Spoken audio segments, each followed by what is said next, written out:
带大家关心票纸，拄啊好嘛是佚佗大月，一寡人拢佚佗准备好势计划，还未规划行程嘛不要紧。咱来看到热天的旅店要起锅啊，一寡业者拢杀犹太行程要招人客，像讲热天来到海岛佚佗，有泰国普吉岛无含税15000块就有，另外中滩岛无到2万块就会当出发，买一个搁送一个。马里地区无含税计销55000块，啊若是想要走较长途的，咱看到欧洲长途线来到德国、瑞士，也有意大利佚佗，10天含税计销唔免5万块。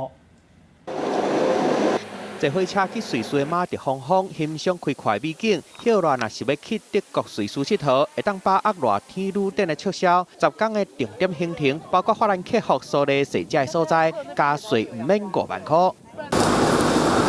啊，若是想要去意大利来一个历史巡礼，10天的行程，佛罗伦斯、罗马、米兰这所在算透透，加税嘛同款，唔免5万块。外面的市场行情大概呢，会一天大概都在台币在1万块左右。那今年我们推出的是12天，只要59000。无想要四界走，嘛有真侪人会走去海岛度假。有业者说去泰国普吉岛无加税，拢是超15000块；中滩岛5天19888块；旅店半买半小送，买一个搁送一个。去马尼地区无加税，搁加是干那55000块。啊，这几年真夯的游轮，伫旅店顶的嘛是抢人客重点。夏季的部分呢，因为机票各方面都比较贵一点嘛，所以呢，以冬季跟夏季的差价就可以差到3万块以上。年底才准备要启航的西地中海游轮，旅店的介绍，第2个人俗1万块，房间会当升级，搁送太阳要去团的门票，寒天出发介绍更加俗。热天旅店准备要开始，真侪民众拢已经看准目标要去抢好康啊！